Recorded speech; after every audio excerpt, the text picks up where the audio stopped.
بسم الله الرحمن الرحيم. الحمد لله رب العالمين، نحمده ونستعينه ونؤمن به ونتوكل عليه،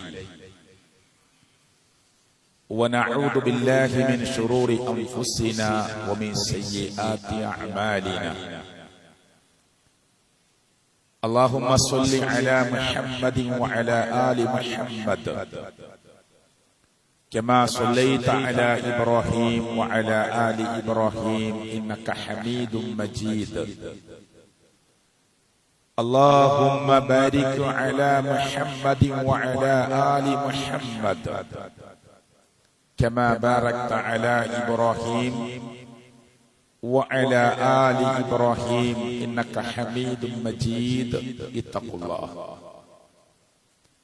اتقوا الله حيثما كنتم.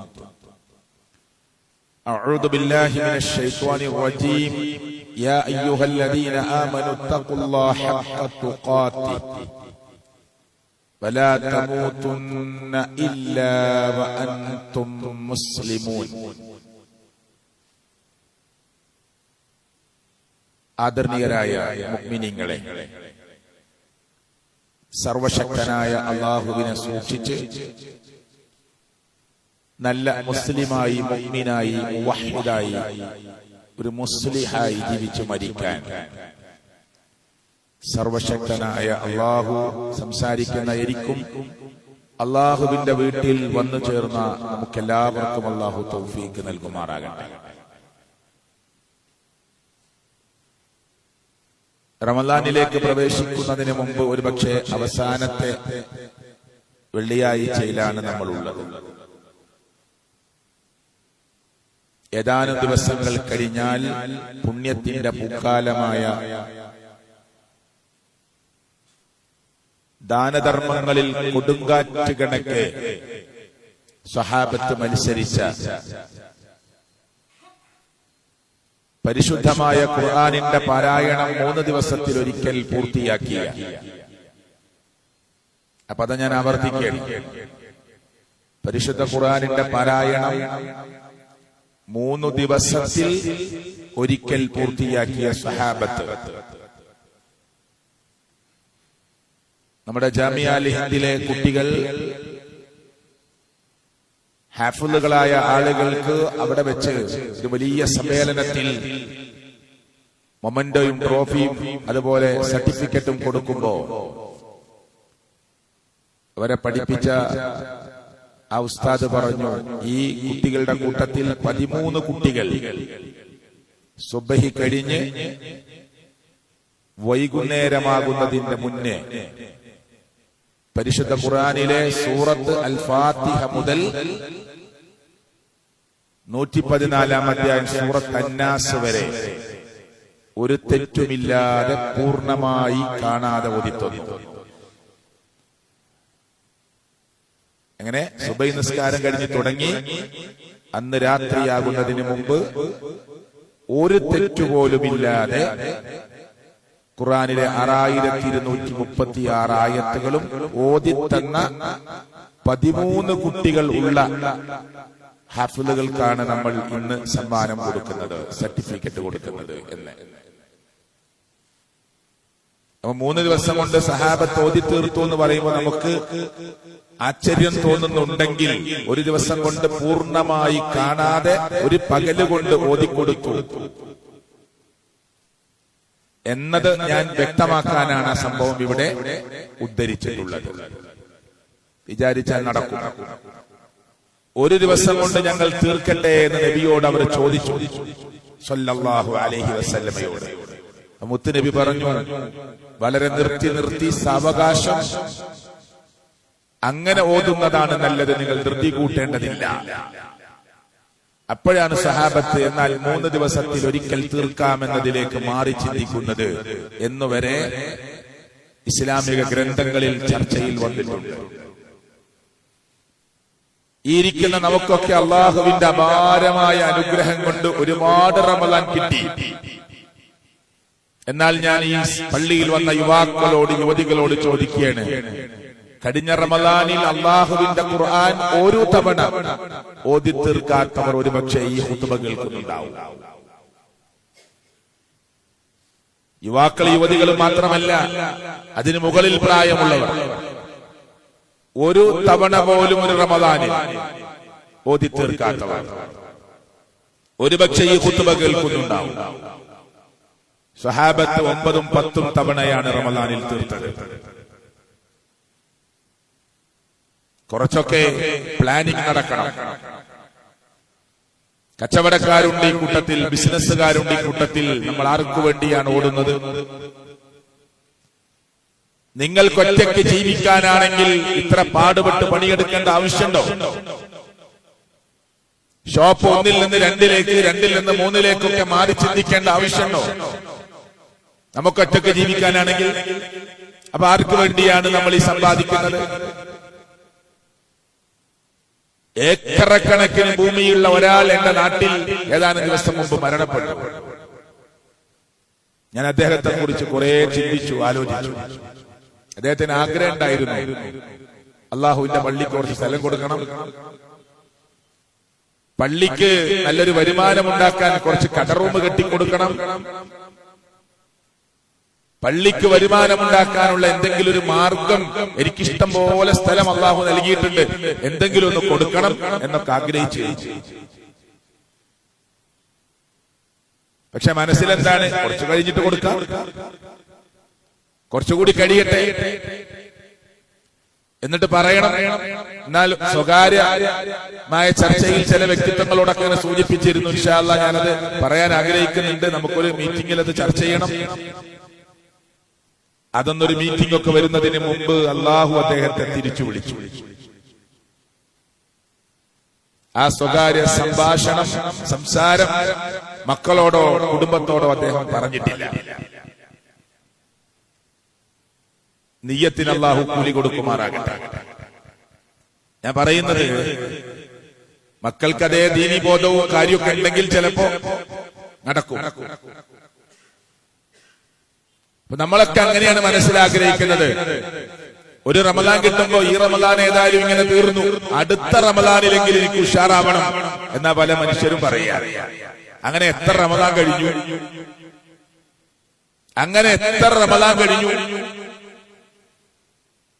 റമദാൻ അല്ലാത്ത 11 മാസക്കാലം നമ്മുടെ കൂടെ ഉണ്ടായിട്ട് ഖുർആൻ ഒരു തവണ, കഴിഞ്ഞ റമദാൻ തീർന്നിട്ട് ഈ റമദാനിന്റെ പടിവാതിൽക്കൽ എത്തി നിൽക്കുമ്പോ ഞാൻ ഇവിടുത്തെ ഈ പള്ളിയിൽ വന്നവരോട് ചോദിക്കുകയാണ്, ഒരു തവണ ഖുർആൻ ഓതി തീർത്തോ? ഓർഡറിൽ അവിടെ കുറെ ഓതി, ഇവിടെ കുറെ ഓതി, അതൊക്കെ ഓതിയിട്ടുണ്ട്. അള്ളാഹു പ്രതിഫലം നൽകട്ടെ. മനസ്സ് വെച്ച് അടയാളം വെച്ച് ഒരു തവണ ഖുർആൻ ഓതി തീർത്തോ? ജീവിതത്തിൽ ഒരു തവണ ഓതി തീർക്കാത്തവർ വരെ ഈ പള്ളിയിൽ ഉണ്ടാവാം. ജീവിതത്തിൽ നമുക്ക് എന്താണ് റബ്ബിന്റെ കോടതിയിൽ ചെന്ന് അള്ളാഹുവിന്റെ മുമ്പിൽ ചോദിക്കാൻ ഉള്ളത്? നാളേക്ക് വേണ്ടി എന്താണ് സഹോദര നീ സമ്പാദിച്ചു വെച്ചത് എന്നതിന്റെ ഒരു ഉത്തരം നമ്മൾ മനസ്സിനോടൊന്ന് ചോദിച്ചു. നമ്മൾ നമ്മുടെ മനസ്സിനോട് ചോദിക്ക്. ഖുതുബ പറയുന്ന ഞാൻ, കേൾക്കുന്ന നമ്മൾ നമ്മുടെ മനസ്സിനോട് ചോദിക്കും, നാളേക്ക് വേണ്ടി എന്താണ് സമ്പാദിച്ചത്? എത്ര ചെറുപ്പക്കാരാണ് ഈ കഴിഞ്ഞ മാസം തളർന്നു വീണ് മരിച്ചത്? എന്റെ അയൽവാസി ക്രിക്കറ്റ് കളിക്കുകയാണ് കഴിഞ്ഞ ആഴ്ച. അവിടെ ടർഫിൽ പോയി ക്രിക്കറ്റ് കളിക്കുക, ബാറ്റ് ചെയ്യാൻ. എന്തൊരു വേദന! അപ്പോഴേക്കും നിലത്ത് കിടന്നു. 2 കിലോമീറ്റർ അപ്പുറത്ത് ഹോസ്പിറ്റലിൽ എത്തുമ്പോഴേക്ക് ഹോസ്പിറ്റലിലത്തെ ആളുകൾ പറഞ്ഞു മരിച്ചിട്ട് 2-3 മിനിറ്റായി കഴിഞ്ഞു. 18 വയസ്സുള്ള പെൺകുട്ടി ചെയറിലിരുന്ന് കൂട്ടുകാരികളോട് ഇങ്ങനെ സംസാരിക്കുന്നിടയിൽ സൈഡിലേക്ക് ഇങ്ങനെ ചെരിഞ്ഞു, മരണപ്പെട്ടു.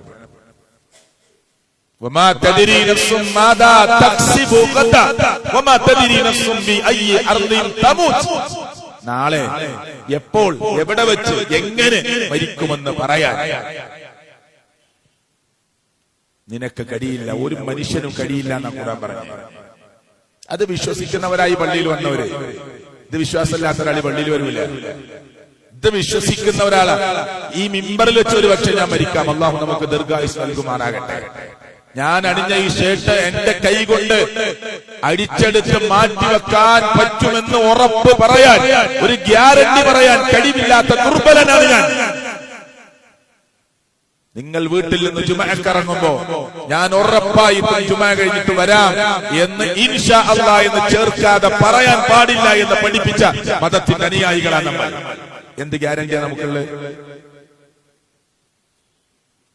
ഞാൻ പോയിട്ട് വരാം, ഉറപ്പായിട്ടും വരും, സ്റ്റോപ്പാക്കാൻ പാടില്ല, പഠിത്തം പരീക്ഷയ്ക്കും ഇൻഷാ അല്ലാഹ് അല്ലാഹ് ഉദ്ദേശിച്ചാൽ. അത്ര ദുർബലരാണ് നമ്മൾ. എന്നിട്ട് എന്തു നേടി കഴിഞ്ഞ റമദാൻ മുതൽ ഈ റമദാൻ വരെ? റമദാനിന്റെ അഹ്കാമുകൾ കുറെ പറയാം. നമുക്ക് ഇൻഷാ അല്ലാഹ് റമദാനിലേക്ക് പ്രവേശിച്ച ധാരാളം ക്ലാസുകൾ ഉണ്ടാവും. എല്ലാവർക്കും അറിയാം എപ്പോഴാ നോമ്പ് തുടങ്ങുന്നത്, അത്താഴം കഴിക്കേണ്ടത് എപ്പോഴാ, അത്താഴം കഴിക്കേണ്ടപ്പോഴാ 12 മണിക്കൂർ 1 മണിക്കൂറൊന്നുമല്ല. സുബഹി ബാങ്കിന്റെ മുമ്പ് ഒരു 50 ആയത്ത് ഓതാനുള്ള സമയം, ഭക്ഷണം കഴിച്ചിട്ട് പിന്നെ ഒരു 50 ആയത്ത് ഓതാനുള്ള സമയമേ നബിയും സഹാബത്തും എടുത്തിട്ടുള്ളൂ. അപ്പോഴേക്ക് ബാങ്ക് കൊടുക്കും. ചില ആളുകൾ വസ്വാസായിട്ട് വളരെ നേരത്തെ 12 മണിക്ക് 1 മണിക്കൊക്കെ അത്താഴം കഴിക്കും. അത് മുത്ത് റസൂൽ സല്ലല്ലാഹു അലൈഹി വസല്ലമയുടെ ചര്യയിൽപ്പെട്ടതല്ല. അത്താഴം വൈകിപ്പിക്കുകയും നോമ്പ് തുറക്കാൻ ധൃതി കാണിക്കുകയും ചെയ്യുക എന്നത് മുഹമ്മദ് മുസ്തഫ സല്ലല്ലാഹു അലൈഹി വസല്ലമയുടെ ഉമ്മത്തിന്റെ ചര്യയാണ് എന്നാണ് പ്രിയപ്പെട്ടവരെ പഠിപ്പിച്ചിട്ടുള്ളത്. അവിടെ മാസം കണ്ടാൽ നമ്മൾ നോമ്പിലേക്ക് പ്രവേശിക്കുകയാണ്. ലാ തസൂമു ഹത്താ തറൗൽ ഹിലാല, മാസപ്പിറവി കാണുന്നത് വരെ നിങ്ങൾ നോമ്പെടുക്കാൻ പാടില്ല. വലാ തുഫ്തിറു ഹത്താ തറൗൽ ഹിലാല, ആ മാസപ്പിറവി കണ്ടാൽ നിങ്ങൾക്ക് എന്ത് ചെയ്യാം? നോമ്പ് അവസാനിപ്പിക്കാം. വഇൻ ഗബിയ അലൈക്കും ഫഉദ്ദു 30, 29 നമ്മൾ നോമ്പ് അവസാനിപ്പിക്കണമെങ്കിൽ 29ന്റെ അന്ന് മാസം കാണണം. ഇനി വല്ല മറയോ കാണാൻ പറ്റാത്ത അവസ്ഥയോ ഉണ്ടെങ്കിൽ ഫഉദ്ദു 30, നിങ്ങൾ 30 തികക്കണം. അതാണ് പൊതു നിയമം. മാസപ്പിറവി കണ്ട് നമ്മൾ നോമ്പിലേക്ക് പ്രവേശിക്കും ഇൻഷാ അല്ലാഹ്. അല്ലാഹു നമുക്ക് അനുഗ്രഹം നൽകുമാറാകട്ടെ. അപ്പൊ ഞാൻ സാന്ദർഭികമായിട്ട് പറഞ്ഞതാണ്, നോമ്പ് തുറക്കാൻ വേണ്ടി മുത്ത് റസൂല് കാരക്ക കയ്യിലെടുത്ത്, ഈത്തപ്പഴം കയ്യിലെടുത്ത്, കിട്ടില്ലെങ്കിൽ കാരക്ക കയ്യിലെടുത്ത്, അതുമല്ലെങ്കിൽ വെള്ളം കയ്യിലെടുത്ത് ബാങ്കിന്റെ സമയത്തിന് വേണ്ടി കാത്തിരിക്കും. അവിടെ മുസ്ലിം ഉമ്മത്തിൽ വസ്വാസുണ്ട്. ഇവിടെ കണ്ടോ എനിക്കറിയില്ല, എന്റെ നാട്ടിലുണ്ട്. ബാങ്ക് 6:40 അല്ലെങ്കിൽ ബാങ്ക് 6:38. ഈ റമദാനിന്റെ 1ാമത്തെ ദിവസം ബാങ്ക് എത്രയാണെന്ന് നോക്കിയിട്ടില്ല, അതിനൊരു ഉദാഹരണം പറയാം. 6:38 ബാങ്ക്. 38 ആയി, എന്നാലും തുറക്കൂല. സുബഹി മുതൽ ഈ സമയം വരെ നിന്ന് നമ്മൾ ഒരു 2 മിനിറ്റും കൂടി നിന്ന് അതാണ് ഉറപ്പിച്ചുകൂടെ എന്നാണ് ചില ആളുകൾ ചിന്തിക്കാറുള്ളത്. സമയമായാലും ബാങ്ക് കൊടുക്കൂല, തെറ്റാണ്. നമ്മൾ ബാങ്ക് കേൾക്കാത്ത ഒരു സ്ഥലത്താണുള്ളത്, യാത്രയിലാണ്. ബാങ്ക് കേൾക്കാത്ത ഒരു പ്രദേശത്താണ് നമ്മൾ നിൽക്കുന്നത് ഒരു നോമ്പിന്. എന്നാൽ 2-3 ആളുകളുണ്ട്. നിന്റെ വാച്ചിൽ എത്ര സമയമായി? 6:30 വെറുതെ 6:30, വെറുതെ 6:30. അപ്പൊ ഏകദേശം സമയമൊക്കെ റെഡിയാ. 1 മിനിറ്റ് അങ്ങോട്ടും ഇങ്ങോട്ടൊക്കെ നമ്മളെ വാച്ചിൽ പ്രശ്നം ഉണ്ടാവും. ശരി, 6:36 ബാങ്കെങ്കിൽ 6:36 നമ്മുടെ വാച്ചിലായാൽ പിന്നെ വസ്വാസ് പാടില്ല. ഉടനെ നോമ്പ് തുറന്നോളൂ, ഉടനെ നോമ്പ് തുറക്കണം. കാരണം അല്ലാഹുവിന് സന്തോഷമാണ്. എന്താ കാരണം? റബ്ബ് നീ ഫജ്ർ മുതൽ മഗ്രിബിന്റെ സമയം വരെ വെള്ളം കുടിക്കാതെ ഭക്ഷണം കഴിക്കാതെ പടച്ചവന്റെ കൽപ്പന സ്വീകരിച്ച് റബ്ബ് അനുവാദം തന്നാൽ ഒരു ഓട്ട മത്സരത്തിന് സ്റ്റാർട്ടിംഗ് പോയിന്റിൽ നിൽക്കുന്നവരെ പോലെ അനുവാദം കിട്ടിയാൽ ഉടനെ ഓടാൻ, അനുവാദം കിട്ടിയാൽ ഉടനെ തുറക്കാൻ, ദാഹിച്ച് തൊണ്ട വരണ്ട് നിൽക്കുന്ന മുഅ്മിനിനെ കാണുമ്പോ ലോകത്തിന്റെ രക്ഷിതാവായ റബ്ബിന് സന്തോഷമാണ്. 6:38 ബാങ്ക്, 36 തുറക്കുന്നില്ല. 2 മിനിറ്റ് കൂടി സമയമുണ്ട്. എന്റെ റബ്ബ് അനുവാദം തന്നിട്ടുള്ളത് സമയമാകുമ്പോഴാണ്. കാത്തിരിക്കുന്ന മുഅ്മിനിനെ തൊട്ട് അല്ലാഹുവിന് സന്തോഷമാണ്. അത് നമ്മൾ പാലിക്കണം. ആ കാര്യത്തിൽ നമുക്ക് ശ്രദ്ധ ഉണ്ടാവണം എന്ന് പ്രത്യേകമായി ഓർമ്മപ്പെടുത്തുകയാണ്. റബ്ബ് എന്നെയും നിങ്ങളെയും ആ വിഷയത്തിൽ അനുഗ്രഹിക്കുമാറാകട്ടെ എന്ന് ഞാൻ പ്രത്യേകമായി പ്രാർത്ഥിക്കുകയാണ്. റബ്ബ് നമ്മെ നല്ല മുഅ്മിനുകളുടെ, സൂക്ഷ്മതയുള്ള മുഅ്മിനുകളുടെ കൂട്ടത്തിൽ ഉൾപ്പെടുത്തുമാറാകട്ടെ. അംർ ബിൻ മൈമൂൻ റിപ്പോർട്ട് ചെയ്യുന്ന ഹദീസിൽ കാണാം, കാന അസ്ഹാബു മുഹമ്മദിൻ സല്ലല്ലാഹു അലൈഹി വസല്ലം, മുഹമ്മദ് റസൂൽ സല്ലല്ലാഹു അലൈഹി വസല്ലമയുടെ അനുയായികൾ അസ്റഅൻ നാസ് ഇഫ്താറ, അവർ നോമ്പ് തുറക്കാൻ ധൃതി കാണിക്കുന്ന ടീമാണ്. ലാ യസാലു നാസു ബിഖൈർ, ഒരു മനുഷ്യർ ഖൈറിലാകും, നന്മയിലായിക്കൊണ്ടേയിരിക്കും. മഅജ്ജലുൽ ഫിത്ര, നോമ്പ് തുറക്കാൻ ധൃതി കൂട്ടുന്നവരാണെങ്കിൽ, ആ ഘട്ടത്തിലാണെങ്കിൽ. അപ്പൊ ചില ആളുകൾക്ക് വസ്വാസ് ഉണ്ട്. ആ വസ്വാസ് ദീന് പഠിപ്പിച്ചതല്ല. ഒരു പള്ളിയിൽ നിന്ന് വാങ്കെട്ടാൽ തുറക്കൂല, കാരണം 3 മിനിറ്റ് കഴിഞ്ഞിട്ട് വേറെ പള്ളിയിൽ വാങ്ങ് കൊടുക്കുക. അപ്പൊ അവിടെ അങ്ങോട്ട് കൊടുക്കട്ടെ വിചാരിച്ചിരിക്കാൻ പാടില്ല. സമയമായി. എല്ലാരും ആകാശത്തേക്ക് നോക്കിയിട്ടാണോ ബാങ്ക് കൊടുക്കുന്നതല്ല. എല്ലാ മാസവും കണക്ക് നോക്കി ഒക്കെ കറക്റ്റാണ്. ഇപ്പൊ എല്ലാരും ഒരുമിച്ചാ ബാങ്ക് കൊടുക്കുന്നത്. നോമ്പിന് മാത്രം ഒരു പള്ളിയിൽ നിന്ന് 6:36 ഒരു പള്ളിയിൽ നിന്ന് 3 മിനിറ്റ് കഴിഞ്ഞിട്ട് അങ്ങനെ. അത് പറയണത് ചോദിച്ചാൽ പറയും സമയമായിട്ടുണ്ട്, പക്ഷെ ഒരു സംതൃപ്തിക്ക് വേണ്ടി ഒരു 2 മിനിറ്റ് വൈകിപ്പിക്കുകയാണ്. അങ്ങനെ ഒരു പരിപാടി ദീനില് ഇല്ല എന്ന് നമ്മൾ മനസ്സിലാക്കണം. അള്ളാഹു അനുഗ്രഹിക്കുമാറാകട്ടെ. അത്താഴത്തിന്റെ കാര്യം ഞാൻ പറഞ്ഞു. റസൂൽ സല്ലല്ലാഹു അലൈഹി വസല്ലമയെ കുറിച്ച് സഹാബത്ത് പറയാണ്, കം കാന ബൈനൽ അദാനി വസ്സഹൂർ, അത്താഴത്തിനും ബാങ്കിനും സുബഹി ബാങ്കിനും ഇടയിൽ എത്ര സമയമുണ്ടായിരുന്നു എന്ന് ചോദിച്ചപ്പോ ഖാല, അവിടുന്ന് കൊടുത്ത മറുപടി ഖദ്റു 50 ആയ, ഒരു 50 ആയത്തോടാണ് സമയം. ഇതൊക്കെ പ്രമാണത്തിൽ കൃത്യമായി കിടക്കുന്നതാണ്. അത് നമ്മൾ അങ്ങനെ തന്നെ മനസ്സിലാക്കി നമ്മൾ ആ രൂപത്തിൽ ഇങ്ങനെ വസ്വാസ് വരിക, അങ്ങനെ വായിൽ ഇങ്ങനെ തുപ്പിക്കൊണ്ടേയിരിക്കണം എന്ന് തോന്നുക. അങ്ങനൊന്നുമില്ല. തുപ്പാൻ വേണ്ടി ഒരാൾ കരുതി ഉമിനീര് വായിൽ വെച്ചിട്ടുണ്ടെങ്കിൽ അയാൾ അത് തുപ്പിക്കളയിൽ നിർബന്ധമാണ്. തുപ്പാൻ വേണ്ടി കരുതി വെച്ചത് ഉമിനീരുണ്ട്, എന്നാ തുപ്പല് നിർബന്ധം. ഇങ്ങനെ കരുതി കൂട്ടി തുപ്പാൻ ഉണ്ടാക്കുക, അങ്ങനെ വസ്വാസിന്റെ ആവശ്യമൊന്നും നോമ്പിനില്ല. ഇത് നമ്മൾ മനസ്സിലാക്കുക. ഇത് അള്ളാഹുവിന്റെ മതം എളുപ്പമാണ്. എളുപ്പമായ അള്ളാഹുവിന്റെ മതത്തെ നമ്മൾ കെട്ടിക്കുടുക്കിന്റെ ലോകത്തേക്ക് കൊണ്ടുപോകാൻ പാടില്ല. എളുപ്പമാണ് അള്ളാഹുവിന്റെ ദീന്. അള്ളാഹു എല്ലാ സ്ഥലത്തും ഏതു കാര്യത്തിലും റബ്ബ് എളുപ്പമാണ് നമുക്ക് നൽകിയിട്ടുള്ളത്. അള്ളാഹു നമ്മെ പ്രയാസപ്പെടുത്താൻ 5 വക്ത നിസ്കാരേ നമുക്കുള്ളൂ. എളുപ്പാണ്. 50 വക്ത നിസ്കാരാണ് അള്ളാഹ് ആദ്യം പറഞ്ഞത്. 50 വക്ത നിസ്കാരാണ് അള്ളാഹ് ആദ്യം പറഞ്ഞത്. വിശദീകരണത്തിലേക്ക് പോകുന്നില്ല. ഇസ്രാ മിഅ്റാജിന്റെ ചരിത്രമൊക്കെ നമുക്കറിയാം. പിന്നെ അത് ചുരുക്കി മുഹമ്മദ് മുസ്തഫ സല്ലല്ലാഹു അലൈഹി വസല്ലം ആവശ്യപ്പെട്ടു. മൂസാ നബി പറയും, നബി സല്ലല്ലാഹു അലൈഹി വസല്ലം ആവശ്യപ്പെടും.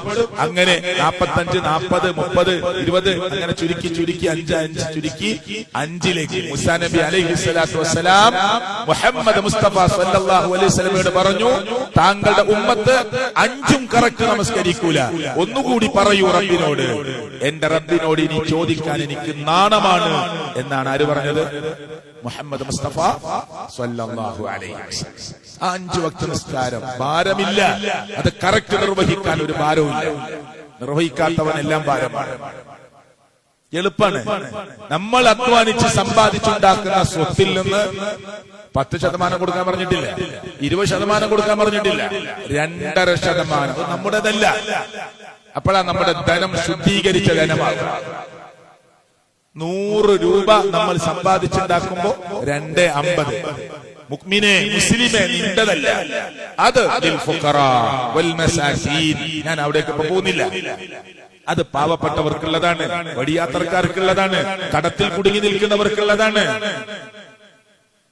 1025 രൂപ, 10,250 രൂപ, 1,00,000 2,500 രൂപ, 97,500 രൂപ നിനക്ക് ഹലാലായി, ശുദ്ധീകരിക്കപ്പെട്ട പണമായി. സൂക്ഷിച്ചാൽ എളുപ്പമാണ്. കണക്ക് നോക്കി കരുതി ശ്രദ്ധിച്ച് കൈകാര്യം ചെയ്യുന്നവർക്ക് എളുപ്പമാണ്. എത്രയോ പണക്കാർ നാളെ റബ്ബിന്റെ കോടതിയിൽ മുട്ടുകുത്തി നിരങ്ങും. സാമ്പത്തികമായ രംഗത്ത് അവർ കണക്ക് പറയേണ്ടി വരും. എന്ന അല്ലാഹുവിന്റെ പ്രവാചകൻ സല്ലല്ലാഹു അലൈഹി വസല്ലം. അതുകൊണ്ട് സഹോദരങ്ങളെ, റമദാനിലേക്ക് നമ്മൾ പ്രവേശിക്കുക. ഈ റമദാൻ എന്നത് വളരെ നല്ലൊരു പ്ലാനിങ്ങോടുകൂടി നമ്മൾ മുമ്പേ കാണും. ഞാൻ പറഞ്ഞു, കച്ചവടക്കാരുണ്ട്, ബിസിനസ്സുകാരുണ്ട്, സംസാരിക്കുമ്പോൾ പറയും മൗലവി പള്ളിയിൽ വന്ന് കുറെ സമയം ഖുർആൻ ഓതണമെന്ന് വിചാരമുണ്ട്, പക്ഷെ നടക്കണില്ല, ഷോപ്പിൽ ആളില്ല. കച്ചവടത്തിന് അത്യാവശ്യം നല്ല കച്ചവടം നടക്കുന്ന സമയമാണ്, അവിടെ ഒരാളെ നിൽക്കാൻ കിട്ടിയിട്ടില്ല. പല കാരണങ്ങൾ പറയും. അടുത്ത റമദാനിൽ നമുക്ക് ആളെ കിട്ടുമെന്ന് എന്താ ഉറപ്പ്? അടുത്ത റമദാനിലെങ്കിലും ഒരു നേരത്തെ വരാം എന്ന് നമുക്ക് എന്താ ഉറപ്പ്? നമ്മൾ ഉണ്ടാകുമെന്ന് എന്താ ഉറപ്പ്? എന്തുറപ്പാണത്? അതുകൊണ്ട് സഹോദരങ്ങളെ, നമ്മൾ പ്ലാൻ ചെയ്യണം. ടൈം നമ്മളെ കാത്തിരിക്കില്ല. നമുക്ക് വേണ്ടതുപോലെ ടൈമിനെ നമ്മൾ ക്രമീകരിക്കുകയല്ലാതെ നമ്മെ കാത്തിരിക്കുന്ന ഒരു ഏർപ്പാട് ടൈമിനില്ല. പലരുടെയും മറുപടി ഖുർആൻ പഠിക്കണം. ഇവിടെ ഖുർആൻ ക്ലാസ് ഉണ്ട്. ഈ പള്ളിയിൽ വരുന്ന എത്രയോ ഫാമിലി ഈ ഖുത്ബ കേട്ട് പോകുന്നു. എല്ലാവരും ഖുർആൻ ക്ലാസ് വരുന്നുണ്ട്? ഇല്ല. എന്താ പറയാ, വരണം എന്നുണ്ട്, സമയമില്ല. പഠിക്കണം എന്നുണ്ട്, സമയമില്ല. നമ്മളെ മുക്കിൽ പല്ലി വെച്ച് താടി കൂട്ടിക്കെട്ടി തള്ളവരിൽ തമ്മിൽ കൂട്ടിക്കെട്ടി ഇങ്ങനെ കിടത്തുന്ന സമയം ഇഷ്ടം പോലെ സമയമാണ്. ഇഷ്ടം പോലെ സമയ. നമ്മുടെ ചുറ്റും നിന്ന് പലരും കരയാനുണ്ടാകും. നമ്മുടെ ഖബറിന്റെ അടുത്ത് നമ്മൾ വളർത്തിയുണ്ടാക്കിയ മോൻ എല്ലാരും പോയാലും നമ്മുടെ മോൻ ഒരുപക്ഷെ ഖബറിന്റെ അടുത്ത് ഒരു 10 മിനിറ്റ് അധികം നിൽക്കും. പോരാൻ തോന്നുന്നില്ല. പെട്ടെന്ന് മരിച്ച വാപ്പാന്റെ ആ മയ്യത്ത് ഖബറടക്കിയ ഖബറിന്റെ അടുത്ത് നമ്മുടെ മോന്, നമ്മുടെ മക്കള് എല്ലാവരും പോയാലും അവിടെ ഇങ്ങനെ നിൽക്കും. അല്ലെങ്കിൽ നമ്മുടെ ഒരു ക്ലാസ് ഫ്രണ്ട് അവിടെ ഇങ്ങനെ നിൽക്കും. എത്ര നേരം നിൽക്കും? ഇനി നിന്നിട്ട് എന്താ കാര്യം? എത്ര നേരം നിൽക്കും? അവര് ഏറി വന്ന എല്ലാവരും പോയി. മോനിങ്ങനെ കരഞ്ഞ് ബാപ്പാന്റെ ഖബറിന്റെ അടുത്ത് നിൽക്കുമ്പോ ബാപ്പാന്റെ കൂട്ടുകാർ ചെല്ലും, സാരല്ലടാ, നമുക്കൊക്കെ മരിക്കണ്ടേ, നീ പോര്, കൂട്ടിക്കൊണ്ടുപോവില്ലേ, അവിടെ നിർത്തുവോ? ഇനി അവൻ 1 മണിക്കൂർ അവിടെ നിന്നു, എന്താ കാര്യം? ഈ ഖബറിലുള്ളവൻ ചെയ്ത അമല പടച്ചോ നോക്കുക. മോൻ ഖബറിന്റെ പുറത്ത് എത്ര നേരം നിന്നു എന്നുള്ളതല്ല. ഈ മോൻ ബാപ്പാക്ക് വേണ്ടി പ്രാർത്ഥിക്കുന്ന പ്രാർത്ഥനയ്ക്ക് ഫലമുണ്ട്, സംശയമില്ല. അതിന് ഖബറിന്റെ അടുത്ത് നിൽക്കണമെന്നില്ല. വീട്ടിൽ നിന്നും വാഹനത്തുനിന്നും ഫ്ലൈറ്റിൽ നിന്നും ട്രെയിനിൽ നിന്നും ആ ഷോപ്പിൽ നിന്നൊക്കെ പ്രാർത്ഥിച്ചുകൊണ്ടിരിക്കുക. ഇടക്കിടക്ക് ഖബർ പോയി കാണാം. പക്ഷെ നമ്മള് ഈ ഖബറിന്റെ ഉള്ളിൽ കിടക്കുന്ന ഞാൻ സൽക്കർമ്മം ചെയ്യാതെ എന്റെ മോൻ ആയിരക്കണക്കിന് മണിക്കൂർ ഖബറിന്റെ അടുത്ത് വന്നു പോയിക്കൊണ്ടിരുന്നാലും എനിക്ക് ഉപകാരം കിട്ടുമോ? സ്വാലിഹായ ഒരാളാവണം ഖബറിന്റെ ഉള്ളിൽ. എന്നാലേ മക്കളുടെ പ്രാർത്ഥന ഫലിക്കുള്ളൂ. അതുകൊണ്ട് നമ്മൾ നമുക്ക് വേണ്ടി, ഞാനിത് പറയുന്ന കാര്യം, ഒന്ന് ഭാര്യനെ കൂട്ടി പുറത്തിറങ്ങാൻ പോലും സമയമില്ലാത്ത ആളുകളുണ്ട് മക്കൾക്ക് വേണ്ടി ജീവിച്ചിട്ട്. പല സ്ഥലത്തേക്കുമുള്ള യാത്രയുടെ ആഗ്രഹങ്ങൾ മാറ്റിവെച്ചവരുണ്ട് മക്കൾക്ക് വേണ്ടി ജീവിച്ചിട്ട്. എന്താ പറയാ, മക്കളൊക്കെ വലുതാവട്ടെ, പിന്നെ നമുക്ക് നടക്കുവോ യാത്രയ്ക്ക്? എല്ലാ മക്കൾക്ക് വേണ്ടി, കുടുംബത്തിന് വേണ്ടി നീക്കി വെച്ചു. പരലോകം കൂടിയ മക്കൾക്ക് വേണ്ടി, കുടുംബത്തിന് വേണ്ടി നീക്കി വെച്ചാലോ? പരലോകം കൂടി കറക്റ്റ് ജമാഅത്തിന് പോകാൻ പറ്റണില്ല. എന്താ? മക്കൾക്ക് വേണ്ടി ഓടുകയാണ്. കറക്റ്റ് സുന്നത്ത് നോമ്പെടുക്കാൻ പറ്റണില്ല. എല്ലാ തിങ്കളാഴ്ചയും നോമ്പ്, എല്ലാ വ്യാഴാഴ്ചയും നോമ്പ്, എല്ലാ മാസം 13, 14, 15 നോമ്പ്, ഒരു വർഷത്തിൽ പകുതി നോമ്പാ. ഈ പള്ളിയിൽ വരുന്ന ആളുകൾ എത്ര നോമ്പെടുക്കാറുണ്ട്? പറ്റുന്നില്ല. നമ്മളെ ഓട്ടം എങ്ങനെയാണ്? നമ്മുടെ യാത്ര എങ്ങനെയാണ്? ആർക്കു വേണ്ടി? ശരിക്കും ഞാനൊരു സ്ട്രോങ് സംസാരം നല്ല നിങ്ങളോട് നടത്തുന്നത്. നമ്മുടെ മനസ്സിനുള്ളിലിട്ട് ചോദിച്ചു നോക്ക്, ഈ മക്കൾ ഒരു പക്ഷെ നാളെ നമുക്കെതിരാവും. കാർ പോർച്ചിൽ കിടക്കുക ഒരു വാപ്പ, നിങ്ങൾ കണ്ടില്ലേ യൂട്യൂബില്? കാർ പോർച്ചിൽ കിടക്കുക. അയാളുടെ ചാനലിന്റെ ആളുകൾ ചോദിച്ചു, എന്താ ഇവിടെ കിടക്കുന്നത്? ഞാൻ 10-30 വർഷം പ്രവാസിയായിരുന്നു, വളരെ ചെറിയ പ്രായത്തിൽ പോയതാ. എല്ലാ മാസവും ഇങ്ങനെ വിട്ടിട്ട് ക്യാഷ് അയച്ചു കൊടുക്കും. ഭാര്യ മക്കൾ ഉഷാറായിട്ട് ജീവിച്ചു. ഇനി ഞാൻ പോകുന്നില്ല എന്ന് ഇവർക്ക് മനസ്സിലായി. അപ്പൊ എന്നിട്ടിട്ട് ഇങ്ങനെ പ്രയാസപ്പെടുത്തുക. അതുകൊണ്ട് അവര് വാതില് പൂട്ടിപ്പോയി. പിന്നെ അവളുടെ വീട്ടിൽ പോയി നിൽക്കാൻ എന്റെ മനസ്സ് സമ്മതിക്കണില്ല. അതുകൊണ്ട് പോർച്ചില് ഒരു പായ വിരിച്ച് കിടക്കുക. ഇനി ചോദിക്കുക, ആർക്ക് വേണ്ടിയിട്ടാണ് ഇയാൾ അധ്വാനിച്ചത് 30 കൊല്ലം പ്രവാസ ലോകത്ത്? ആർക്ക് വേണ്ടി അധ്വാനിച്ചു? ഈ മക്കളെ വിശ്വസിച്ചിട്ടോ? പൈസ മാത്രമേ കൊടുത്തുള്ളൂ, ദീന് കൊടുത്തില്ല.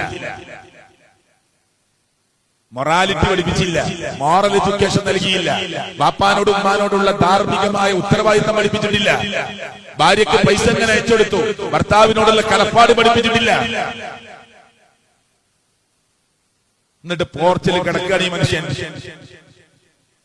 അയാളെ ഏറ്റെടുക്കാൻ ആളുകളുണ്ട്, നിങ്ങൾക്കിടം തരാൻ ഞാൻ തയ്യാറാണെന്ന് പറഞ്ഞ ആളുകളുണ്ട്. പക്ഷെ അയാൾ അധ്വാനിച്ചുണ്ടാക്കിയ വീട്ടിൽ ഭാര്യയുടെയും മക്കളുടെയും കയ്യിൽ നിന്ന് ചാവി കിട്ടാതെ പുറത്തു കിടക്കേണ്ടി വരുന്നു. അതുകൊണ്ട് അവനവന്റെ കാര്യം കുറച്ചൊക്കെ ഒരു സ്വാർത്ഥത ദീനി രംഗത്തെങ്കിലും നമുക്ക് ഉണ്ടാവണം. അതാ ഞാൻ ഈ പറഞ്ഞതിന്റെ അർത്ഥം. ജ്യേഷ്ഠൻ അനിയനില്ലാത്തതുകൊണ്ട് ദീന് പഠിക്കാൻ പോടില്ല. ഞാൻ പോകുമായിരുന്നു ഖുർആൻ ക്ലാസ്സിലേക്ക്, പക്ഷെ അവരില്ല. ആരും കാത്തിരിക്കാൻ നമുക്ക് സമയമില്ല. ജ്യേഷ്ഠത്തില്ലാത്തോണ്ട് ഞാൻ പോയില്ല, അനിയത്തില്ലാത്തോണ്ട് ഞാൻ പോയില്ല, എന്റെ ഫ്രണ്ടുകളില്ലാത്തോണ്ട് കൂട്ടുകാരില്ലാത്തോണ്ട് ഞാൻ പോയില്ല. ഇതൊന്നും പടച്ചോന്റെ കോടതിയിൽ നടക്കൂലെന്ന് യുവാക്കളെ, യുവതികളെ നിങ്ങൾ പ്രത്യേകം ശ്രദ്ധിക്കുക. അള്ളാഹു ചിന്തിക്കുന്ന ആളുകളുടെ കൂട്ടത്തിൽ നമ്മെ ഉൾപ്പെടുത്തുമാറാകട്ടെ. ഒരൊറ്റ നോമ്പ് അല്ലാഹു സ്വീകരിച്ചാൽ, യുവാക്കളെ, ഒരു നോമ്പ് അല്ലാഹു സ്വീകരിച്ചാൽ മനുഷ്യനും കല്ലും കത്തുന്ന നരകം അല്ലാഹു കാത്തിരക്ഷിക്കുമാറാകട്ടെ. വഖൂദുഹന്നാസു വൽ ഹിജാറ, അവിടെ കത്തുന്നത് മനുഷ്യനാണ്, കത്തുന്നത് കല്ലാണ്. നമ്മള് കുറെ മുമ്പൊക്കെ നമ്മുടെ വീട്ടിലൊക്കെ അടുപ്പ് കല്ലുകൊണ്ടുണ്ടാക്കും, ഇഷ്ടിക കൊണ്ടുണ്ടാക്കും. ഇപ്പോഴും വലിയൊരു പ്രോഗ്രാം ഒക്കെ വീട്ടിൽ വരികയാണെങ്കിൽ നമ്മള് അടുക്കളയിലെ ചെറിയ അടുപ്പില് വലിയ ചെമ്പ് വെക്കാൻ പറ്റാതെ കല്ല പുറത്തു വെക്കാം. നരകത്തിൽ കത്തുന്നത് കല്ലും മനുഷ്യനുമാണ്. കത്തുന്ന കല്ലിലേക്കുള്ള വിറകാണ് മനുഷ്യൻ. പക്ഷേ കരിഞ്ഞ് കരിക്കട്ടയായി പിന്നീട് വെണ്ണീറായി ചാമ്പലായി പോവുകയില്ല. പിന്നെ 40 മുഴക്കാണ് തൊലിയുടെ കട്ടി. തൊലിയുടെ കട്ടി നരകത്തിൽ അല്ലാഹു കൊടുക്കുക. ഒരു മുഴം തന്നെ 1.5 ഫീറ്റാ. അത്ര കട്ടിയാണ് നരകത്തിലെ മനുഷ്യന്റെ തൊലിക്ക്. അത് കത്തി ഇങ്ങനെ തീരാനാകുമ്പോ ലോകത്തിന്റെ രക്ഷിതാവായ റബ്ബ് പറയാണ്, ഞാൻ അതിനെ വീണ്ടും മാറ്റിക്കൊടുക്കും, മരിക്കൂല. നമുക്ക് എല്ലാവർക്കും അറിയുന്ന ചെറിയൊരു സൂറത്തിലെ ലാസ്റ്റ് ആയത്തെന്താ? സുമ്മ ലാ യമൂതു ഫീഹാ വലാ യഹ്യാ. ഇതിന്റെ അർത്ഥം എന്താ? ആ നരകത്തിൽ നിന്നെ ജീവിക്കാൻ അനുവദിക്കുകയില്ല, നിന്നെ മരിക്കാനും സമ്മതിക്കുകയില്ല. ഇവിടെ തീപിടുത്തുണ്ടായി, കത്തി കരിഞ്ഞു, മരിച്ചു, തീർന്നു. അവിടുത്തെ തീർന്നു തൽക്കാലം. നരകത്തിൽ തീരൂല. നിന്നെ ജീവിക്കാൻ സമ്മതിക്കില്ല, മരിക്കാനും സമ്മതിക്കില്ല. കത്തി തീരുമ്പോ അല്ലാഹു പറയാം, നാം അവന് മാറ്റിക്കൊടുക്കും. ആ നരകത്തിൽ നിന്ന് ഒരു നോമ്പ് അല്ലാഹു നമ്മിൽ നിന്ന് സ്വീകരിച്ചാൽ അല്ലാഹു പറയാ 70 വർഷം വടിദൂരത്തേക്ക് ഒരു നോമ്പ് കൊണ്ട് അല്ലാഹു നരകത്തിൽ നിന്ന് അവൻ അകറ്റും. ഞാൻ പറഞ്ഞ ക്ലിയർ ആയിട്ടില്ലേ? മാമിൻ ആബിദിൻ യസൂമു യൗമൻ ഫീ സബീലില്ലാഹ്, മാമിൻ ആബിദിൻ യസൂമു യൗമൻ ഫീ സബീലില്ലാഹ്. അല്ലാഹുവിന്റെ മാർഗ്ഗത്തിൽ ഒരൊറ്റ നോമ്പ് ഒരടിമയെടുത്തു. എന്നാൽ ഇല്ലാ ബഅദല്ലാഹ്, ഇല്ലാ ബഅദല്ലാഹ്, ഈ റിപ്പോർട്ടുകളൊക്കെ കാണാം. അങ്ങനെ ബിദാലിക്കൽ യൗം, ആ ഒരൊറ്റ നോമ്പ് കൊണ്ട്, ഒരു ദിവസത്തെ നോമ്പ് കൊണ്ട്, ആ ദിവസത്തിന്റെ ആ നോമ്പിന്റെ മഹത്വം കൊണ്ട് വജ്ഹഹു, അവന്റെ മുഖത്തെ അല്ലാഹു മാറ്റി നിർത്തും നരകത്തിൽ നിന്ന് 70 ഖരീഫ, 70 വർഷം. അല്ലാഹു സ്വീകരിക്കുമാറാകട്ടെ. 70 വർഷ ലക്ഷങ്ങളും ആയിരങ്ങളും കോടികളൊക്കെ വരുമാനമുള്ളവരുണ്ടാവാം. ശരിക്കും മനസ്സിലാക്കിക്കോ, കോടികൾ കൊടുത്താൽ കിട്ടുന്ന ഒന്നല്ല. ഒരൊറ്റ നോമ്പ് പടച്ചോൻ നമ്മിൽ നിന്ന് സ്വീകരിച്ചാൽ, സംസാരിക്കുന്ന ശിഹാബിൽ നിന്ന് അല്ലാഹു ഒരു നോമ്പ് സ്വീകരിച്ചാൽ കത്തിജ്വലിക്കുന്ന നരകം, തലയോട്ടി പോലും ഉരുകി ഒലിക്കുന്ന നരകം, വാവിട്ട് കരഞ്ഞ് വെള്ളമെന്ന് പറയുമ്പോ നരകത്തിന്റെ ആ അഗാധതയിൽ കടന്ന് വാവിട്ട് കരഞ്ഞ് വെന്തുരുകി ഒലിക്കുന്ന മനുഷ്യ ശരീരത്തിൽ ഒലിച്ചിറങ്ങുന്ന ചോരയും നീരും ചലവും കലർന്ന സൂറത്ത് ഇബ്രാഹിം എന്താ പറഞ്ഞത്? നരകത്തിൽ കിടക്കുന്ന വേശ്യകളുടെ, ശിർക്ക് ചെയ്തവരുടെ, കുഫ്ർ ചെയ്തവരുടെ, തോന്നിവാസം ചെയ്തവരുടെ ശരീരത്തിൽ നിന്നിങ്ങനെ ഒലിച്ചിറങ്ങുന്ന ചോരയും നീരും ചലവും നരകത്തിന്റെ വൈലെന്ന് പറയുന്ന സ്ഥലത്ത് തിളച്ചു മറിഞ്ഞുകൊണ്ടിരിക്കും. പടച്ചോനെ, ഞങ്ങൾ നരകത്തിലായി പോയി. അല്ലാഹുവേ, ഈ കത്തിച്ചൊലിക്കുന്ന നരകത്തിൽ നിന്ന് എന്നേക്കുമായി രക്ഷപ്പെടാൻ ഞങ്ങൾക്ക് കഴിയില്ല എന്നറിയാം. എന്നാലും കുടിക്കാൻ അല്പം വെള്ളം തന്നുകൂടെ എന്ന് ചോദിച്ചുകൊണ്ട് നരകത്തിലെ ആളുകൾ പടച്ചവന്റെ മുന്നിലേക്ക് കരഞ്ഞു ചോദിക്കും. അപ്പൊ അല്ലാഹ് പറയും, അള്ളാഹ്ക്ക് ഒരു കൃപയില്ല, ഒരു കാരുണ്യം അള്ളാഹ്ക്ക് തോന്നൂല.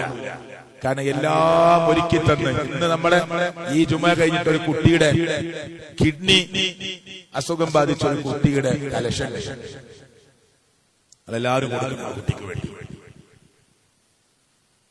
ചെറിയ കുട്ടിയാണ്, മുമ്പേ ഒരു കിഡ്നിയേ ഉള്ളൂ ആ കുട്ടിക്ക്. ആകെയുള്ള ഒരു കിഡ്നി തകരാറിലായിരിക്കും. 60 ലക്ഷം രൂപമാണ് ആ കുട്ടിയെ രക്ഷപ്പെടുത്താനാണ് അവിടെ പോസ്റ്ററൊക്കെ കണ്ടത്. അതിനെല്ലാവരും സഹായിക്കണം. ഞാൻ എന്തിനത് പറഞ്ഞെന്നറിയോ? 2 കിഡ്നി തന്ന റബ്ബ് നമ്മൾ ചോദിച്ചോ? നമുക്കറിയോ അതിന്റെ പ്രവർത്തനത്തെ കുറിച്ച് നമുക്ക് വല്ല ഐഡിയ ഉണ്ടോ? ഇത്ര വലിപ്പമുള്ളൂ ഇത്രേ. ഒരു ദിവസം 170 ലിറ്റർ രക്തം ഫിൽട്ടർ ചെയ്യും. സുബ്ഹാനല്ലാഹ്. ഒരു ദിവസം സാധാരണ പുറത്തൊക്കെ വെച്ച ബക്കറ്റില്ലേ 10 ലിറ്റർ കൊള്ളുക. ബാത്റൂമിലൊക്കെ ഉപയോഗിക്കണേ 10 ലിറ്ററിന്റെ ബക്കറ്റ്. അതിൽ 17 ബക്കറ്റ് രക്തം ഒരു ദിവസം നമ്മുടെ കിഡ്നി അരിച്ചെടുക്കും. ഒരു ദിവസം ഫിൽട്രേഷൻ നടത്തുന്നത് 17 ബക്കറ്റ് എന്ന് പറഞ്ഞാൽ 170 ലിറ്റർ. അതിപ്പോ നേരെ വർക്ക് ചെയ്യുമ്പോ അതിന്റെ വില നമുക്കറിയില്ല. അള്ളാഹ് നമ്മളെ പരീക്ഷിച്ചൂടെ? എത്ര രോഗികളുണ്ട്? ഒരുപക്ഷെ ഈ പള്ളിയിൽ അങ്ങനെ അസുഖത്തിൽ വന്നവരുണ്ടാവും. അള്ളാഹു എത്രയും വേഗത്തിൽ ശമനം നൽകുമാറാകട്ടെ. ഇല്ലാത്തവർക്ക് അള്ളാഹ് തന്ന് പരീക്ഷിച്ചൂടെ?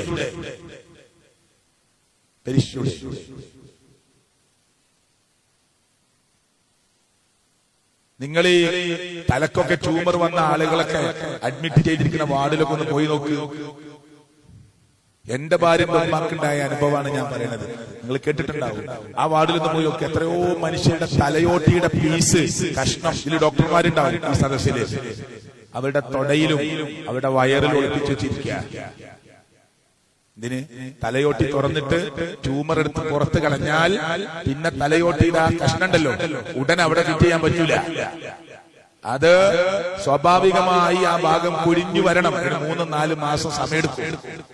അവിടെ എന്റെ ഭാര്യന്റെ ഉമ്മാനെ സർജറി ചെയ്തപ്പോ ഡോക്ടർ പറഞ്ഞു, ഉമ്മാന്റെ തലയോട്ടിയുടെ ഒരു കഷ്ണുണ്ട് എടുത്ത് അത് പുറത്തെടുക്കാൻ, തുറന്ന സ്ഥലല്ലേ, അത് ഇനി ഉമ്മാന്റെ വയറിലോ കാലിന്റെ തുടയിലോ ഒളിപ്പിച്ചു വെക്കണം. 3 മാസം 4 മാസം. എവിടെ വെക്കേണ്ടത്?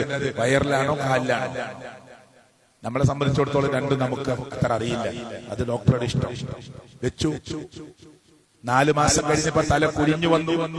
തൊടയുടെ ഉള്ളിൽ നിന്ന് ആ പീസ് എടുത്തു, വീണ്ടും റീഫിറ്റ് ചെയ്തു. ഇപ്പൊ 3 വർഷമായി. 3 വർഷമായി. അള്ളാഹു ആരോഗ്യം നൽകുമാറാകട്ടെ. അപ്പോ ഡോക്ടറുടെ ചോദിച്ചു, എന്തിനാ അങ്ങനെ വെക്കുന്നത്? അത് അതേ രക്തമോടുന്ന ശരീരത്തിലേ നിൽക്കൂ, വേറൊരു സംവിധാന ലോകത്തില്ല. ആര് തന്നതത്? അള്ളാഹു. എന്നിട്ട് അഹങ്കരിക്കുക, ഗർവ് കാണിക്കുക. ചെറുപ്പക്കാർക്കൊക്കെ കുറച്ച് ആരോഗ്യം, മസിലും ജിമ്മൊക്കെ ഇങ്ങനെ വരുമ്പോ തോന്നുക ഞാൻ എന്നെ ഇവിടെ ഏറ്റവും വലിയ ആള്. 1 സെക്കൻഡ് മതി നിന്നെ മലർത്തിയടിക്കാൻ അല്ലാഹുവിനെ. 1 സെക്കൻഡ് മതി. അതുകൊണ്ട് കഴിഞ്ഞുപോയ റമളാനൊക്കെ പോയി. ദാ ഒരു പുതിയ റമളാൻ വരിക. ഒന്ന് പുതിയ മനസ്സുമായി, ഒരു പുതിയ ആളായി, ഒരു പുതിയ വ്യക്തിത്വമായി പ്രിയപ്പെട്ടവരെ രംഗത്ത് വരിക. കലങ്ങിയ കണ്ണുമായി റബ്ബിനോട് പശ്ചാത്തപിച്ചു മടങ്ങി. അല്ലാഹു സ്വീകരിക്കുമാറാകട്ടെ. മൻ സ്വാമ റമളാന, ഒരാൾ റമളാനിൽ നോമ്പെടുത്തു. എങ്ങനെ? ഈമാനൻ വഹ്തിസാബ, നല്ല ഈമാനോടുകൂടി നല്ല പ്രതിഫലം ആഗ്രഹിച്ചുകൊണ്ട്. ഗുഫിറ ലഹു മാ തഖദ്ദമ മിൻ ദംബിഹി, അല്ലാഹു അവന്റെ കഴിഞ്ഞുപോയ പാപങ്ങൾ പുറത്തു കൊടുക്കും. നല്ല ഈമാമാണ്. വെറുതെ എല്ലാരും നോമ്പെടുക്കുക. അതുകൊണ്ട് നമ്മൾ ഇപ്പൊ മോശമല്ലേ? ഞാൻ ഇപ്പൊ +2കാരനാണ്, ഞാൻ ഡിഗ്രിക്കാരനാണ്, വീട്ടിൽ ഉമ്മാക്കും നോമ്പാണ്, എന്റെ അനിയത്തിക്ക് വരെ നോമ്പാണ്. പിന്നെ ഞാൻ എടുത്തിട്ടില്ലെങ്കിൽ മോശമല്ലേ? ഒരു കൂലി ഉണ്ടാവില്ല, നഷ്ടായിരിക്കും, വെറും പട്ടിണി മാത്രം. അതാ ഈമാന് വേണം, നല്ല പ്രതിഫലം ആഗ്രഹിക്കണം. റബ്ബ് ചിന്തിക്കുന്ന ആളുകളുടെ കൂട്ടത്തിൽ നമ്മെ ഓരോരുത്തരെയും ഉൾപ്പെടുത്തുമാറാകട്ടെ. അൽഹംദുലില്ലാഹ് വസ്സലാത്തു വസ്സലാമു അലാ റസൂലില്ലാഹ് വഅലാ ആലിഹി വസഹ്ബിഹി അജ്മഈൻ. ഇത്തഖുല്ലാഹ്. അല്ലാഹുവിനെ സൂക്ഷിച്ച് ജീവിക്കണേ എന്ന് സ്വന്തത്തോടെന്ന പോലെ നിങ്ങളെ ഓരോരുത്തരെയും ഓർമ്മപ്പെടുത്തുകയാണ്. മുമ്പേ ഉള്ള സമുദായത്തിന് നോമ്പുണ്ട്. മുഹമ്മദ് നബി സല്ലല്ലാഹു അലൈഹി വസല്ലമക്ക് റമദാനിലെ നോമ്പ് നിർബന്ധമാക്കി അല്ലാഹു ആയത്തിറക്കുക. നോമ്പ് മുമ്പേ ഉണ്ട്. എന്നാൽ യാ അയ്യുഹല്ലദീന ആമനൂ, വിശ്വാസികളെ, കുത്തിബ അലൈക്കുമുസ് സിയാം കമാ കുത്തിബ അലല്ലദീന മിൻ ഖബ്ലിക്കും ലഅല്ലക്കും തത്തഖൂൻ. വിശ്വാസികളെ, മുമ്പേ ഉള്ള സമുദായങ്ങൾക്കൊക്കെ നോമ്പുണ്ടായിരുന്നു, ഇതാ നിങ്ങൾക്കും നോമ്പ് നിർബന്ധമാക്കുകയാണ്. എന്തിന് നോമ്പ്? ലഅല്ലക്കും തത്തഖൂൻ, നിങ്ങൾക്ക് തഖ്വയുണ്ടാകാനാണ്. അപ്പൊ എന്തിനാ നോമ്പ്? ഇടയ്ക്ക് നമ്മളെ വണ്ടി കൊണ്ട് സർവീസ് ചെയ്യും. നോമ്പായിട്ട് നമ്മുടെ വീടിൽ മാറാമിലൊക്കെ തട്ടി നല്ല പെയിന്റിംഗ് ഒക്കെ ക്ലിയറാക്കി, പള്ളിയിലെ കാർപ്പറ്റ് വൃത്തിയാക്കി, ഇന്റർലോക്ക് വീണ്ടും പോളിഷ് ചെയ്ത് മതിൽ വരെ പെയിന്റ് അടിച്ച് വീടൊക്കെ ഉഷാറായി. ആളുകൾ എന്താ വേണ്ടത്? നോമ്പാണ്. ആ വീടിന്റെ മതിൽ പെയിന്റ് അടിച്ചു, വീട് പെയിന്റ് അടിച്ചു, എല്ലാം റെഡിയാക്കി. ക്ലീനിങ്ങിന് ഇപ്പൊ നല്ല ടീമുകളുണ്ട്, സോഷ്യൽ മീഡിയയിൽ ബന്ധപ്പെട്ടാൽ കിട്ടും. അവരൊക്കെ വന്നു ഉഷാറാക്കി. അതിന്റെ ഉള്ളിലുള്ള മുഹമ്മദിനും ഫാത്തിമാക്കോ വലിയ മാറ്റമൊന്നുമില്ല. പിന്നെ ആ ക്ലീനിങ് കൊണ്ട് എന്താ കാര്യം? വീട്ടിന്റെ ഉള്ളിലുള്ള മൈമൂന, ഞാൻ ഈ പള്ളിയിലൊരു മൈമൂന ഉണ്ടെങ്കിൽ തെറ്റിദ്ധരിക്കരുത്, വെറുതെ പറയാ. വീട്ടിലുള്ള ഫാത്തിമ ആയിഷ മുമ്പേ നുണ പറയും, നോമ്പ് കഴിഞ്ഞാലും പറയും. മുമ്പേ പരദൂഷണം പറയും, നോമ്പ് കഴിഞ്ഞാലും പറയും. മറ്റുള്ളവരുടെ മുതല് തിരക്കും, നോമ്പ് കഴിഞ്ഞാലും തിരക്കും. ചൈനന്റെ സാധനം ജപ്പാന്റെ കൊടുക്കും കച്ചവടക്കാരൻ, നോമ്പ് കഴിഞ്ഞാലും കൊടുക്കും. ഡ്യൂപ്ലിക്കേറ്റ് ഒറിജിനലാന്ന് പറയും, സ്റ്റിക്കർ മാറ്റി ഒട്ടിക്കും, കള്ളത്തരം പലതുണ്ട്. മനസ്സിലായില്ലേ? റിയൽ എസ്റ്റേറ്റില് കൊള്ള ലാഭം എടുക്കും, എന്നിട്ട് നോമ്പ് ഭയങ്കര പ്രാർത്ഥന കിറ്റ് കൊടുക്കുക. ഒരു കാര്യമില്ല. നിങ്ങളിവിടെ സ്ഥലം കുറുവേല് വാങ്ങിയത് 2 ലക്ഷത്തിനാ സെന്റിന്. നിങ്ങൾക്ക് 20 ലക്ഷത്തിന് കൊടുക്കാം, മാർക്കറ്റ് അത്ര ഉണ്ടെങ്കിൽ. നമുക്ക് വെറുതെ കിട്ടിയതാ, മാർക്കറ്റിന് കൊടുക്കാം. മനസ്സിലായില്ലേ? മാർക്കറ്റ് പ്രൈസ് നമുക്ക് കൊടുക്കാൻ പ്രശ്നമില്ല. പക്ഷെ കളവ് പറയും, ഒന്നും പറയണ്ട, എനിക്ക് ഈ സ്ഥലത്തിന് സെന്റിന് 20 ലക്ഷം കിട്ടിയാലേ ഞാൻ കൊടുക്കൂ, അതിൽ ഹലാലാണ് കച്ചവടം. അപ്പൊ അയാൾ എന്തെങ്കിലും കുറക്കും. എനിക്ക് കിട്ടിയത് തന്നെ 19 ലക്ഷത്തിനാണ്. പിന്നെ അതിൽ ബ്രോക്കറേജ് കൊടുത്തു, അത് കൊടുത്തു, ഇത് കൊടുത്തു, അപ്പൊ നോണയായി. അപ്പൊ ആ കച്ചവടം ഹറാം. കളവ് പറയണ്ട. നിങ്ങൾക്ക് പറ്റുമെങ്കിൽ ആ വില പറഞ്ഞോളി, പറ്റുമെങ്കിൽ വാങ്ങിക്കോട്ടെ. നോണ പറഞ്ഞ കച്ചവടം നടത്താൻ. ഇത് നോമ്പിനൊക്കെ ഇങ്ങനെ നിർത്തിയിട്ട് ടി വി ഒക്കെ പൂട്ടി, ചാനലൊക്കെ അടച്ച്, വല്ലിപ്പൊക്കെ പറയാണ് ഇനി നോമ്പ് കഴിയാതെ തുറന്നാൽ കാണിച്ചു തരാൻ കുട്ടികളോട്. അപ്പൊ നീയത്ത് എന്താണ്? നോമ്പ് കഴിഞ്ഞിട്ട് നമുക്ക് ഉഷാറാക്കാൻ വേണ്ടി. അപ്പൊ നോമ്പുണ്ടോ? അപ്പൊ നോമ്പ് കിട്ടുമോ? ഞാൻ ഈ പള്ളിയിൽ നിന്ന് നോമ്പിന് ഇറങ്ങുമ്പോ പറയാ, നിന്നോട് 2 വർത്താനം പറയാണ്ട്, നോമ്പ് അങ്ങോട്ട് കഴിയട്ടെ. അപ്പൊ എന്റെ നീയത്ത് എന്താ? നന്നാവാനാണോ തീരുമാനം? ആണോ? ഇതാ നമ്മളെ വീട്ടിൽ നടക്കുന്നത്. ഇനി നോമ്പ് കഴിഞ്ഞിട്ട് സിനിമ സീരിയലൊക്കെ ഉള്ളൂ. ചിന്തിക്കാനാണ് ഞാനിത് പറയുന്നത്. നമ്മൾ വെറുതെ ഇങ്ങനെ ഒരു ഒഴുക്കിൽ പോയിട്ട് കാര്യമില്ല. കുറച്ചൊന്ന് ആലോചിച്ച് നമ്മുടെ ഈ തലച്ചോറ് ഉപയോഗിച്ച് ഒന്ന് ആത്മവിചിന്തനത്തിന്, ആത്മപരിശോധനക്ക് തയ്യാറാവണം. അള്ളാഹു ചിന്തിക്കുന്ന ആളുകളുടെ കൂട്ടത്തിൽ എന്നെയും നിങ്ങളെയും ഉൾപ്പെടുത്തുമാറാകട്ടെ. ജീവിതത്തിൽ വന്നുപോയ എല്ലാ തെറ്റുകുറ്റങ്ങളും അള്ളാഹു തആല നമുക്ക് പുറത്തു മാപ്പ് നൽകുമാറാകട്ടെ. റമദാനിന്റെ പടിവാതിൽക്കലെത്തി നിൽക്കുമ്പോൾ റമദാനിലേക്ക് പ്രവേശിക്കുവാനുള്ള മഹാഭാഗ്യം അള്ളാഹു പ്രദാനം ചെയ്യുമാറാകട്ടെ. അള്ളാഹുവേ, ഞങ്ങളുടെ ജീവിതത്തിൽ വന്ന എല്ലാ തെറ്റുകുറ്റങ്ങളും നിന്റെ റഹ്മത്ത് കൊണ്ട് പുറത്തു മാപ്പ് നൽകണേ അള്ളാഹുവേ. ഞങ്ങളുടെ കൂട്ടത്തിൽ രോഗികളുടെ ശമനം കൊടുക്കണേ അള്ളാഹുവെ. കടത്തിൽ കുടുങ്ങിയ ആളുകൾ ഞങ്ങളുടെ കൂട്ടത്തിലുണ്ട്, ഹലാലായി വീട്ടാനുള്ള മാർഗം ഉണ്ടാക്കി തരണേ അള്ളാഹുവെ. റമദാനിൽ അർഹതപ്പെട്ട കേസുകളിലേക്ക് അല്ലാത്ത സമയങ്ങളിൽ നിന്റെ മാർഗത്തിൽ ധർമ്മം ചെയ്യാൻ അള്ളാഹുവെ, സക്കാത്ത് കണക്ക് കൂട്ടിക്കൊടുക്കാൻ അങ്ങനെ മനസ്സ് കാണിക്കുന്ന നിന്റെ ഇഷ്ടദാസന്മാരിൽ ഞങ്ങളെ നീ ഉൾപ്പെടുത്തി അനുഗ്രഹിക്കണേ اللهم اغفر للمؤمنين والمؤمنات والمسلمين والمسلمات ربنا تقبل منا انك انت السميع العليم ربنا آتنا في الدنيا حسنة وفي الآخرة حسنة وقنا عذاب النار آمين آمين برحمتك يا أرحم الراحمين.